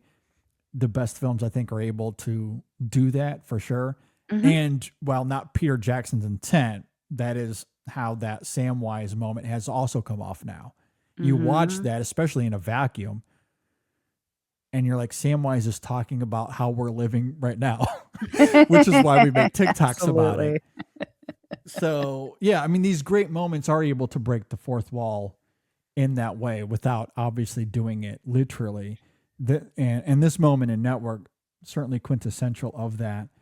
But yeah, I love that duality or polarity, really. That it's this moment of anger and confrontation, but it's born out of heartbreak and seeing the world crumble around you. So anyway, we're still living in that way. Moving on. No, we'll get more hopeful as this conversation goes. I promise. I was like, will we? Maybe. Maybe not, actually, now that I look at my list. Yeah, I was like, I don't know. I didn't think about it until now. This was an accidental theme that arose, but yeah, all 5 of mine are kind of born in some sort of cynicism. Yeah. Okay, well, I don't know what that says about me, but what do you got at number 3? So number 3 is probably my most obscure, maybe not my most obscure line. I'm going to say it, but it's from a film that's not obscure, and it's from my favorite film. And this is no surprise to anyone who's ever heard me speak about my favorite film or speak about movies. It's from Aliens. I love Aliens. I could talk about it all day, every day. Had to have Aliens on the list, of course. I had to. I couldn't not. But it's not one of the quotable lines. It's not one of the ones that you hear everyone talk about. And there are a lot of great ones, like Get Away from Her and Game Over Man. Those are great. Those are great. Those are iconic lines. But that's not the line that I chose. The line that I chose is from a conversation that Ripley has with Burke, played by Paul Reiser. And Paul Reiser is being his smarmy, or Burke is being his smarmy self, talking about the plan and talking about how, it's all to help the corporation and Ripley should just fall in line. And Ripley explodes on him and tells him, that she's not going to do that. And he's disgusting. And she wants to make sure that he gets his comeuppance. And he says, Ripley, I expected more from you. I thought you were smarter than this. And she says, I'm happy to disappoint you. And it's such a simple line. It's something that I feel like with a lesser film or a lesser actor than Sigourney Weaver, it would have been just a throwaway. It would have been something forgettable. But this is something that I think is really potent and really powerful. And there's a really spectacular article at Brightwall Dark Room where a writer talks about how that line in particular really, really moved them. And there's something so impactful, powerful, tangible to see a woman, especially a woman like Ripley, who is the sole survivor, who has survived this incredible trauma, and then has to go back into it again, re-experiencing all of her PTSD. And then, thinks that things are going to be better. She's there to guide people. She's there to help so the same mistakes aren't made again, to help save lives, to be an aid. And then here's this jagweed coming along who is just like, oh no, we're gonna, murder people so we can give these alien specimens over to the company. Isn't that great? And it again, to me, it speaks so much to this time that we're in, where corporations have taken over, and corporate greed, corporate profits, tyranny, oppression, all of the same things. And here is Ripley, who has been consistently calling things out, and people are not listening to her. People are not believing her. And she is standing up for what's right again. And she is not conforming to what his idea of a person or a woman should be. Yeah. And she is a difficult woman in the best sense, in that she is resourceful, resilient, angry, and she is going to stand her ground and not let anyone get in her way of that. And I love that. And so in this simple line, I think that encapsulates so much of her personality and why she is so iconic and influential as a character. What does it say about us, Megan, that we keep picking these lines about fighting against tyranny and or corporate greed? I know. I mean, Is it us or is it just the world that we live in provoking Yeah. these moments Yeah. in our minds? I don't know. It's very funny though, and this is a great moment. Honestly, I didn't really think of this. I love that you brought this to the table because that is a great moment. I love that she's willing to be confrontational in that way. Yes. And yeah, I mean, so much about Alien, of course, both, well, really all three movies in that initial trilogy is all about the company and the greed and corruption at the center of it. I mean, really, that whole franchise, now that I think about it, it's always been about pushing back against that in some sort of way. Mm-hmm. And here's Ripley doing it as brazen as possible. And yeah, I mean, that's a formidable moment in that film that's incredible. And Sigourney Weaver delivers that line just ferociously. It's incredible. Yeah. Love that. Yeah, that's a great moment. I didn't even think about it. Glad that you brought it up though. That's fantastic. Good stuff. I'm glad. My number 3 isn't necessarily about fighting against tyranny, not in the corporate sense anyway, or the governmental sense. But I guess you could argue that it is a moment that is born out of parental tyranny. Oh. Because my number 3 is the Royal Tenenbaums. Oh. I am going to the world of Wes Anderson. This is where longtime listeners of the In Session Film Podcast will go, yep, we knew hashtag JD Tears would show up. We know it would come into the fold at some point. We have gotten to that point in the conversation. Absolutely. We have talked about this film quite a bit here on the show over the years. And this moment in particular has manifested on a few lists before, I'm sure. But there comes that great moment near the end of the film where we have Gene Hackman as Royal, of course, and he is confronting his son, Chaz, played by Ben Stiller, who I think gives his best performance in this movie ever. I think he's astounding in this movie. And the whole film had been kind of building up the complexities of their relationship, of the whole royal family or the whole Tenenbaum family, excuse me, that whole dynamic. And there comes that moment where Chaz is there on the grass in a moment of vulnerability and just tells Royal, I've had a rough year, Dad. And it kills me. It absolutely kills me, that moment with Chaz there. And I think I think it speaks to me because it's so anti Ben Stiller in a lot of ways. When you consider how bombastic he typically is performatively, and it's why he's been so successful as a comedian, because he's able to tap into these over the top characters and do it in such a funny way that people are very much drawn toward. And I'm not trying to knock his large comedic performances by any stretch of the imagination. In fact, in this film, he still is able to be a bit caricature-ish at times, but funneled through that Wes Anderson prism. But the thing I would love about Anderson, though, is he knows when to rein that in. He knows when to let Ben Stiller be Ben Stiller, but also when we have to subvert that to get to the heart of the movie. And there are just these little moments where Chaz is brought down to reality, so to speak. And in this moment, you get this line of dialogue that is delivered so quietly. Ben Stiller underplays the moment.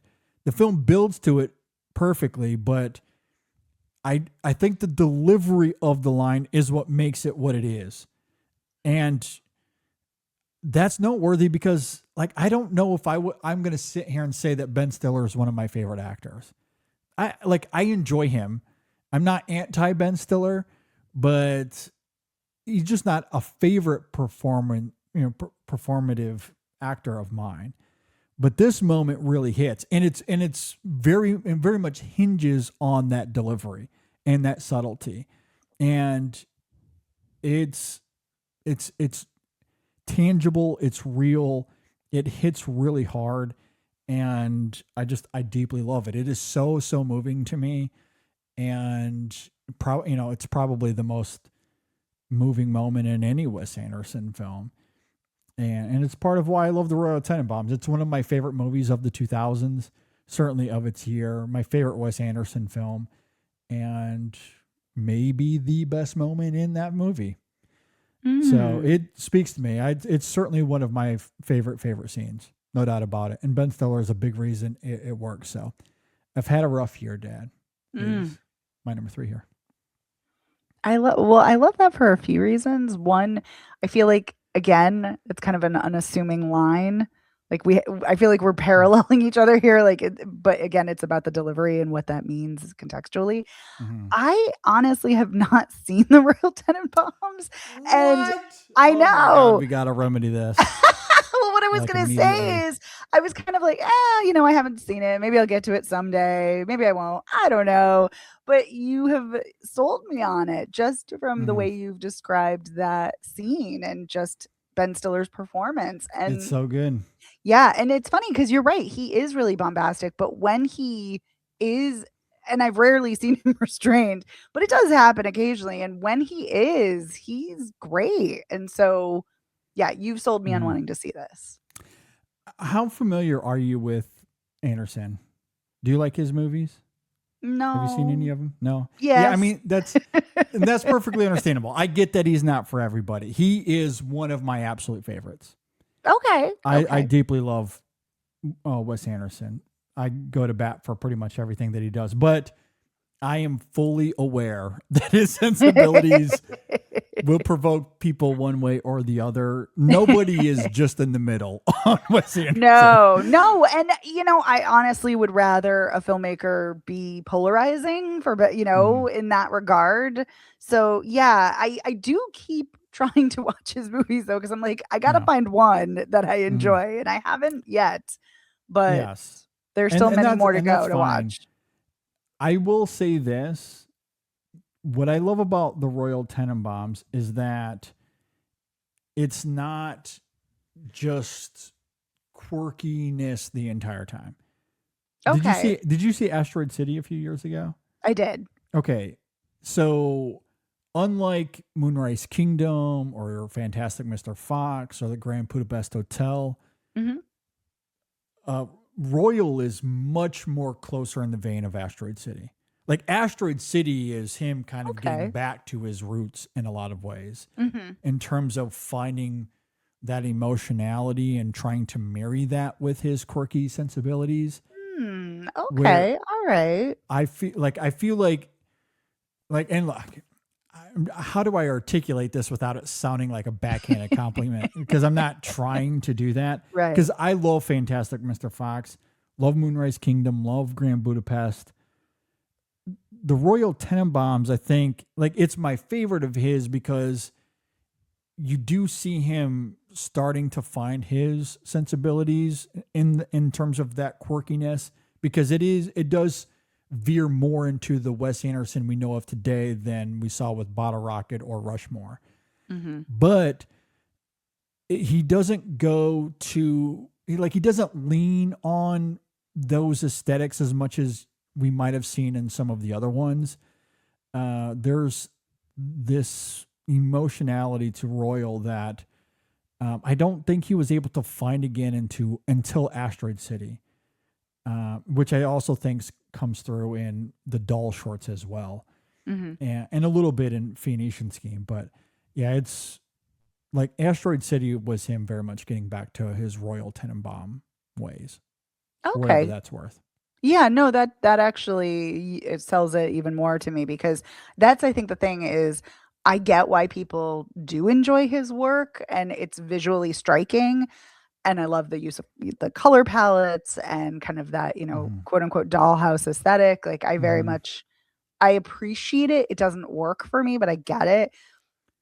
to me, there's a lack of emotion when I'm watching his films. But I will say there is Asteroid City didn't totally work for me, but there was an emotional core there, and I appreciated that much more than other films of his I've seen. So if it's more like that, Yeah, that is. definitely Yeah. sells me on it, making me want to see it more. Yeah. So Yeah, and that's fair. Yeah, and again, I don't want to make it sound like I'm slighting Wes Anderson. no, I don't think you are. Yeah. Because he really, for the most part, he's not an emotional filmmaker. That's just not why I watch or love his movies. I do think they're thematically rich. I love the characters. Again, I love the dollhouse aesthetic and the sensibilities of them. But yeah, I mean, I certainly go to other filmmakers more as far as emotion goes. Right. It just right. doesn't define his movies, but I don't think that makes them lesser than, if that makes sense. Yep. No, that Maybe totally that's does. the best way I would Yeah. phrase it. But Asteroid City and Royal do stand above the rest for me. They are my 1 and 2 respectively, because he's able to find that middle ground a little bit more. But either way, I mean, I love Wes. He's one of my top guys. But I Nice. certainly get why he's not for everybody. There's no doubt about that. All right. So that was my number 3. What do you got at number 2? Oh, right. I forgot there were more. I was so mesmerized listening to you talk about Yeah. Wes we got 2 Anderson. more here. Yeah, I know. I was like, oh yeah, I forgot. So my number 2 is very much a departure thematically than what we've been talking about.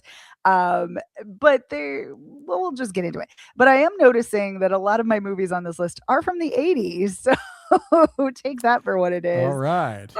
But yes, so this is another 80s film.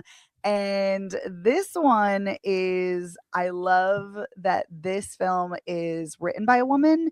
It is female centric. It is focusing on a young woman's independence, her coming into her own, her desire, and her sexual identity and exploration. And it's from Dirty Dancing, with the great Jennifer Grey and Patrick Swayze. And Yeah.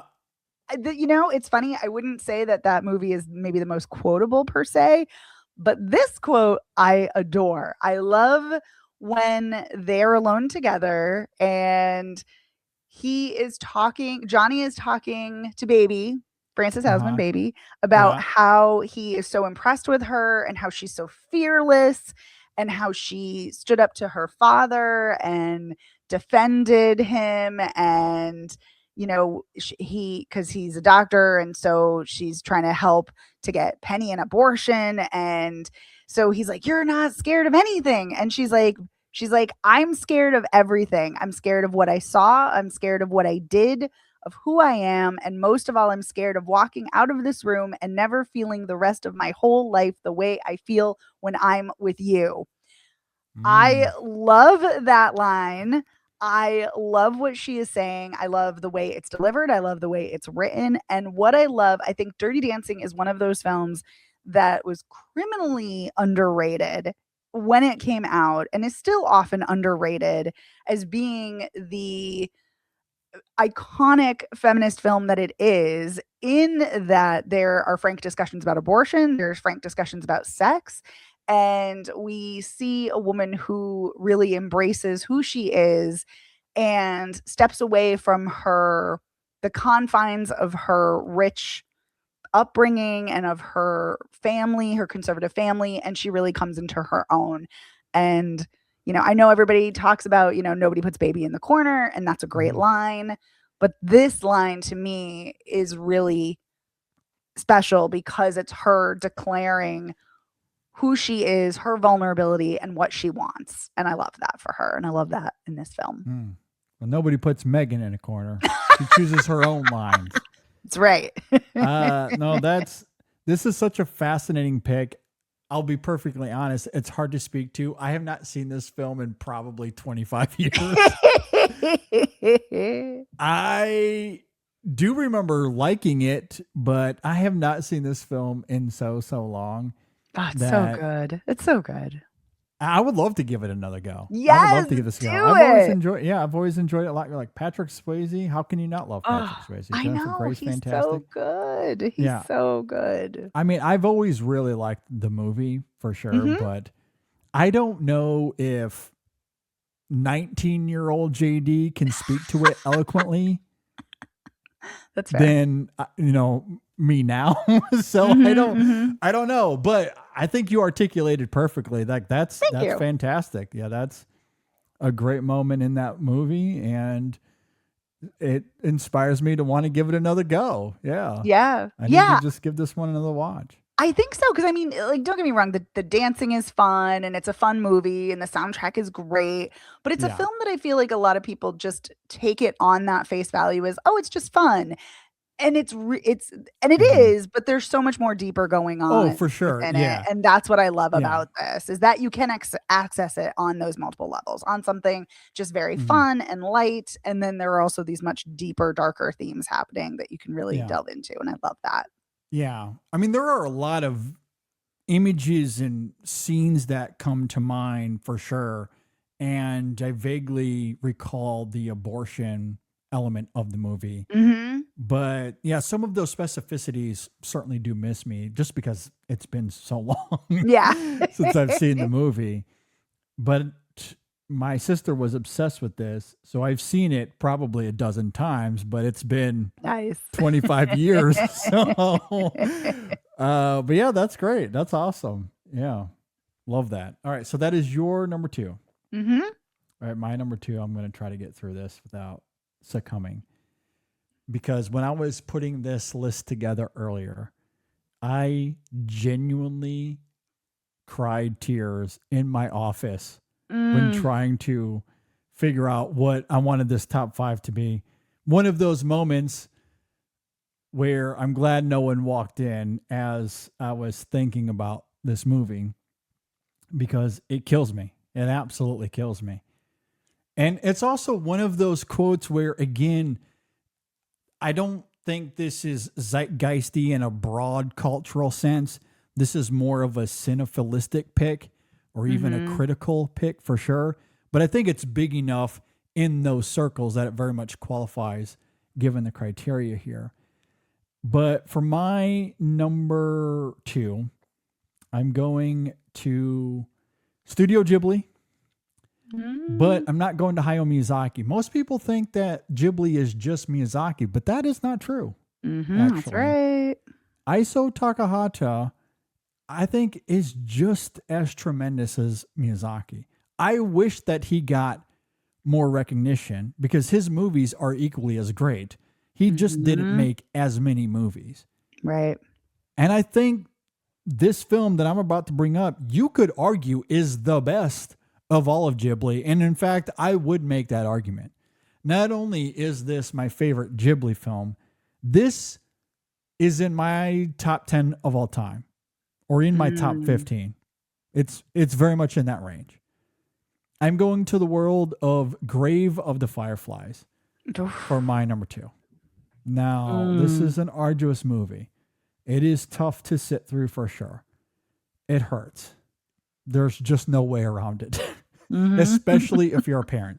But you don't have to be a parent to watch this and be absolutely destroyed. The first time I watched this movie, Megan, my oldest, Sam, was less than a year old. He was about 8 months old. Why I decided to become a parent first before watching this, no idea. No idea. Oh, no. But I was a brand new parent. So I was very much in my feels at the time. And it is crushing. But I think it's great. Sometimes a movie can be heartbreaking. It can be arduous, but its power, it carries that weight for a reason. And Grave is certainly quintessential to that. But the line that I'm going with, and there are some beautiful moments in this film that you could certainly choose from, but the quote that always stands out to me is near the end of the film. To me, this is the nucleus of the movie, where we get to this moment. And of course, for context, I'm sure you're all aware, but just in case, this film is about a brother and a sister, Seita and Setsuko, trying to survive the chaos of World War II. They are parentless. They are guardianless for most of the movie. It is just the two of them. And it is essentially 2 children dying over the course of 2 hours. That's what it is. That's why it's arduous. But you get to the end of the film, little 3-year-old Setsuko, and I'm not going to get through this, I can already feel it, where she says the last lines of dialogue we hear from her in this movie, Seita, thank you. Those are the last lines we hear from her as her brother leaves and she dies. And it is devastating, absolutely devastating. But the reason I go with it here is because that whole movie is wrapped up in a brother doing everything he can to keep his sister alive. That's all that it is. And of course, there's complexities to it for sure. But simply, the TLDR of it is a brother doing everything in his power for his sister. And the irony is, of course, he fails. He does not win in the end. And not only that, not only does his sister lose her life, but he ultimately succumbs as well. Spoiler alert for Grave of the Fireflies. But they don't make it. And yet, despite the failure, despite what happens in reality, there's still this incredible love and gratitude. And I think what's so crushing is the purity of it, right? Because it's a 3-year-old who doesn't know what's really happening around her. Just completely ignorant because she's 3. She's 3. And all she sees, all she knows is that love and care that she sees from her brother. So that those final words kind of wrapped up in this ironic purity of Seita, thank you. It's an emotional honesty that a lot of films can't get to, and it lingers long, long, long after the credits. Clearly, I watched this a few years ago. I can barely get through this. So yeah, Grave of the Fireflies. That's my number 2 here. That is such a that is such a great number 2. I mean, I started watching this because I have avoided this movie for a very long time because I knew it was gutting. I knew it was devastating. And you kindly told me, hey, there might be a spoiler. Yeah. And I'm going to talk about Grave of the Fireflies. And so I was like, oh, let me race to watch it. And I unfortunately did not get to finish it. I'm only 30 minutes in so far. But within 3 minutes, I am weeping, just weeping. And Yeah. I'm like, I'm doomed. 3 minutes in and I'm already a mess. Like, this is trouble. And then like 15 minutes in, I'm crying again. And 25 minutes in, I'm crying again. I'm like, this movie. But you know what's funny? I was anticipating, and I know I still have much more to go, but I was anticipating this movie to just be bleak upon bleak upon bleak. And it is very bleak, but there are these moments of beauty and kindness and gentleness. And it's really lovely to see that juxtaposition. It's a really spectacular achievement. It's masterful filmmaking. And I shouldn't be surprised because The Tale of the Princess Kaguya is one of the most gorgeous, gutting films I've ever seen. At the end of that film, I was in the theater when it came out, and I just sat there sobbing for like 10 minutes after the credits rolled because I was so devastated. So I should not be surprised that this film is, if I was gonna say equally, it's more gutting, but a beautiful choice. And I love that you picked it. And thank you. This might be a weird thing to say, but thank you for being so vulnerable and so open and so raw. So no, I appreciate it. I cannot help myself. I watch something like this, it very much hits me at my core. And I mean, I think you do speak to something that is fantastic about the movie in the sense that it carries this reputation.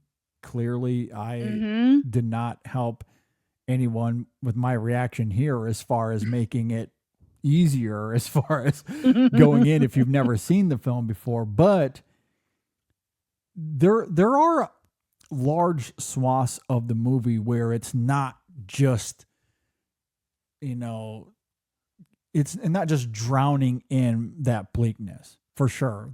Yeah. You get that first 20 minutes, certainly, because the film's got to set up its story and the arduous circumstances the characters find themselves in. And then there's everything at the end, but there's so much in the middle that while it is about them surviving, it is built upon these gorgeous, beautiful moments between a brother and a sister. And it's not always about death. It's not always about the carnage happening around them. And that's what ultimately makes the film very watchable. It is watchable. You're not just constantly churning in that sadness the entire time. And that is important to know. Yeah, there are like the famous firefly scene in the film is quintessential to that. It is so beautiful and stunning. It's absolutely incredible, for sure. Yeah, but like a lot of the heartbreak of the film, comes through in terms of obviously the circumstances of the moment, and then ultimately, and I do love that the film notes this up front, that like it's not really a spoiler to say that they die in the end. You find that out in the opening minutes of the movie. Right. Like right. It tells you immediately what you're about to get into. So it's not as if it's building up to this thing and then pulling the rug or anything like that. Like, we know exactly where this is going to go. And yet, despite that, it is still heartbreaking to watch. And again, so much of it for me, beyond just the ramifications of war, I can't, like, what really got me there a moment ago, it is the innocence of a child. It's the innocence of Setsuko. I've said this before. Nobody, like, you could poll 10,000 people. I don't know if anyone would know the name Iona Shirashi. Forgive me, I'm probably butchering that. I truly believe it is one of the best animated vocal performances of all time. Because she's able to elicit that 3-year-old innocence perfectly, because she was a child, which is probably why she has no other credits. Like, they got a child to deliver this performance, this deeply emotional, fun, diverting, because again, she's a child. She doesn't know any different. And I see this all the time with my young kids. Any parent out there, or aunt or uncle, if you're around kids, like when they're real young, especially, they have two moods. It is fun and playful, or they're having a tantrum. Like, that's it. And that's kind of all we see with Setsuko here. And that purity, like how that innocence come through in that performance, it truly blows you away. It's unbelievable. I really don't know how they got that performance out of her. It's astounding. And and that element of the film just kills me. Just absolutely kills me. Yeah, I can see why. Yeah. At any rate, I love Grave of the Fireflies. My number 2 here. What do you have at number 1? Well, at number 1, I went with one of my favorites, a classic Hollywood film, an endlessly quotable film. And guess what? We're going back to fighting tyranny, back to fighting fascism. Can't escape it. Yeah. I am going with Casablanca. Another film that I watch every year. Every year for New Year's Eve, I do my Casablanca and When Harry Met Sally double feature. And there are so many lines to pick from this. So many. Yeah. So many great ones. So many famous Before you give yours, yes, to that point, which is very funny, I found 2 list earlier today, Mhm. like best movie quotes of all time or something like that. And there were 100. Both of these started at 100 and counted down to one. Mhm. There have been what? Thousands and thousands of movies over the decades Yes. with so many quotes from every movie. And in the top 100 of both of these, there were no less than 5 from Casablanca Yes. alone. And I was like, okay, fair enough. Yeah. Yeah. I get it. And you want I read articles too, and possibly the same ones you did, possibly different ones. But what you know what's funny is one of my favorite quotes is not even on the lists of and it's a quote. I think it's not the quote I picked here, but it is a quote that I think is so funny and just so shrewd and shows this film's dark, witty humor. And so I'm like, there's just so many quotes. It's crazy. It's wild how many Yeah. there are. Astounding. Yeah. Yeah. Yeah. And they're all great. They're all great. But the one I went with, to me, kind of sums up not only this character, but also this film and the theme of this film. But it's also one of the greatest closing lines of dialogue of all time. I went with Louis. I think this is the beginning of a beautiful friendship. Yeah. Yeah. Yeah. I love this. Good stuff. Yeah. It's so great because I mean, there's so many.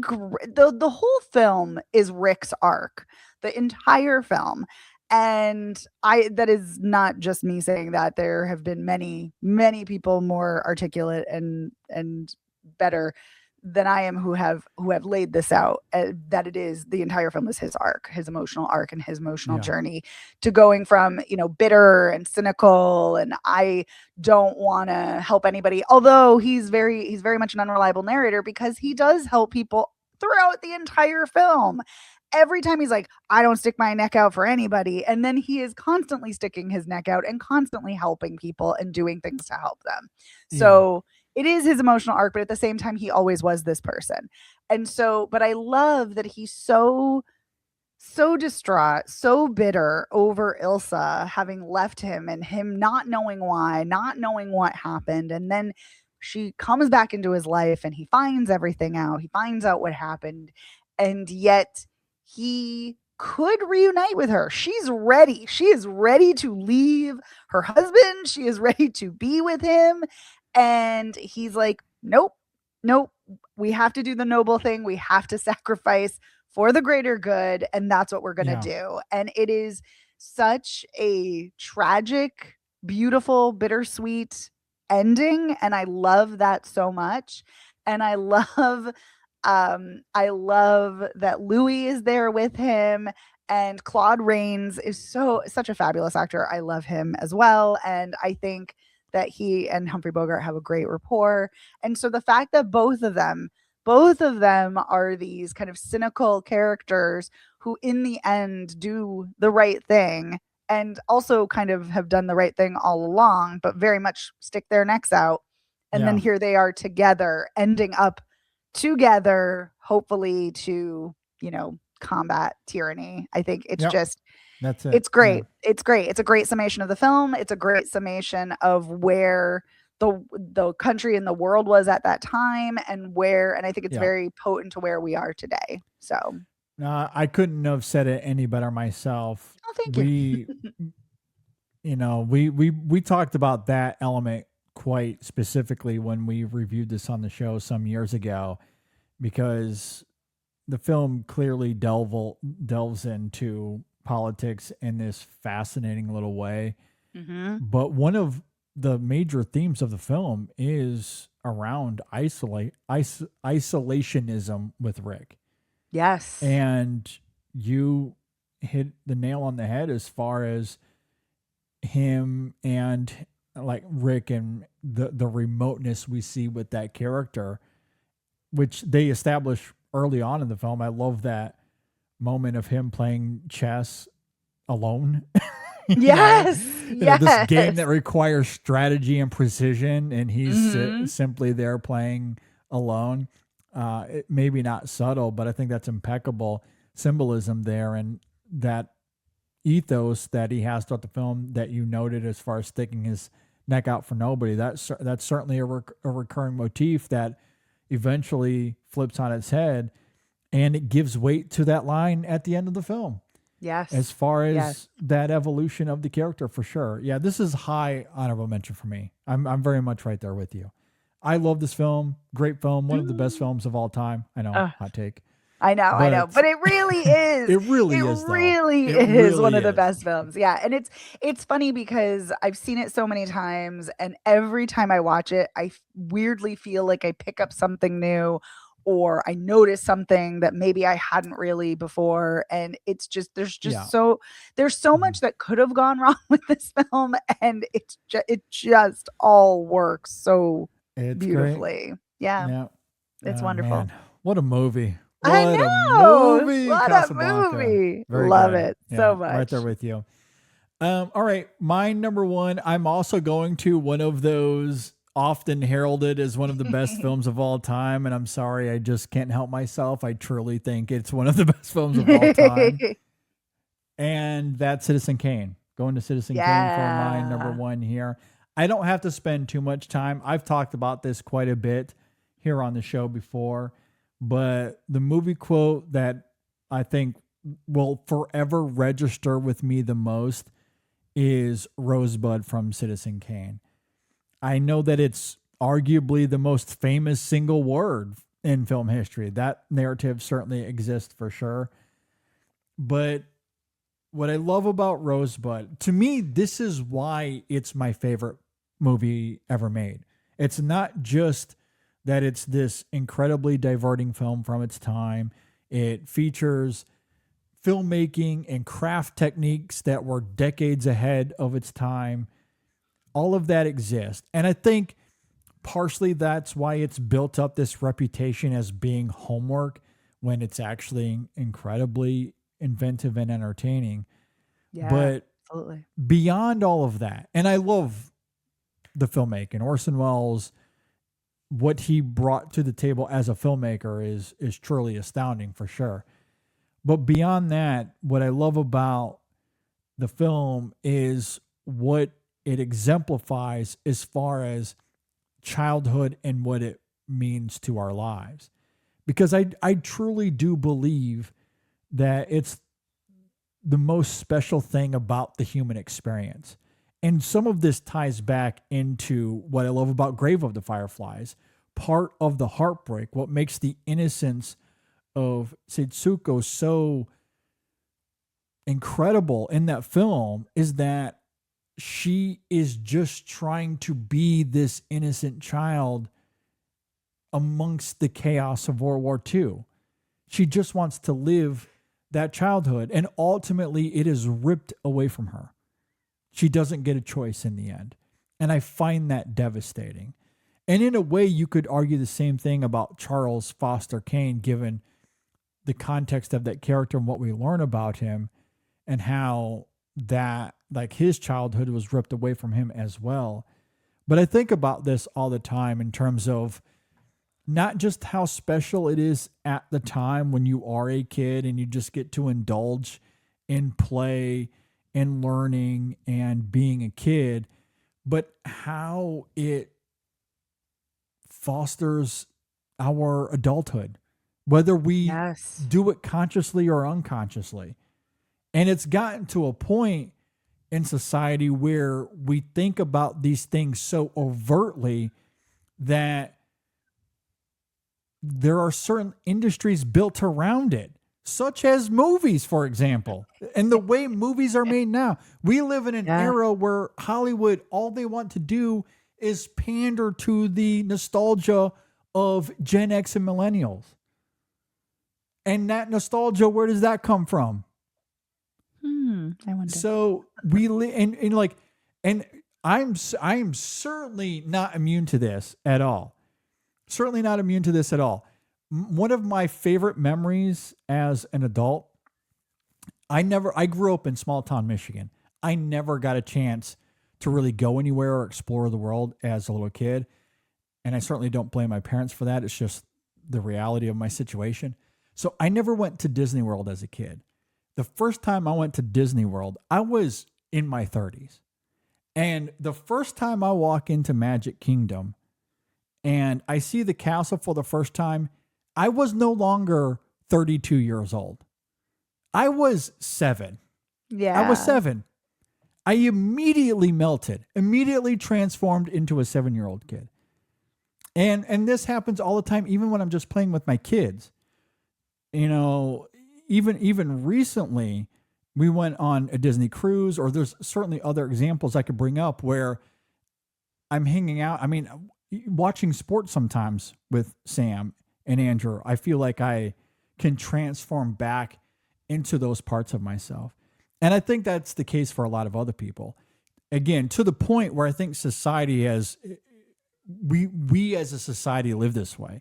And that's why movies pander to Star Wars and to Marvel and to Spider-Man, because these are characters we grow up with. We learn to love them as kids, but they manifest in our adulthood still. How many TikToks have you seen, Megan, of adults building Legos in their house? And it's not for the kids, it's for them. No, Or my they're roommate playing with builds their own Legos toys. for himself. Yes. And it doesn't have to be Legos. It doesn't even have to be Star Wars or Marvel. It could just be other aspects, other pieces of media that live on into your adulthood. Mm-hmm. And yeah, I mean, or I think about, I have a friend of mine who just travels a lot because that was her childhood growing up. She loves to travel because that it connects her to her family and her childhood when she was little. So that's what she does as an adult. It's less about going to these places. I mean, obviously that's a part of it for sure, but the love of doing that comes from being a kid and doing it as a kid.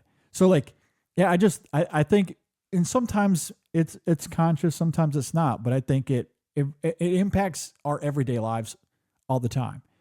And Rosebud is that example of, I got to the end of my life and the only thing I wanted was to go back to being a kid. 1000% that'll be me on my deathbed. 100%. I know it. I don't even have to think about it. I don't know what my Rosebud will be. I've thought about this a lot, actually. I don't, like, there's a couple of things it could be, but either way, like, that there's something so special about the purity and the innocence of that childlike mentality when you're young, and just getting to indulge in that. There's nothing better. Being an adult sucks, actually. We've talked about that a lot, weirdly, in this conversation. You got to fight tyranny and government and war. And you got to deal with death and carnage and all these horrible things. And you know, when you're a kid, it's all about that innocence. And it's the best. And Charles Foster Kane, he realized that at the end of his life. So I live my life every day with that mindset. And that's why Citizen Kane is my favorite movie of all time. I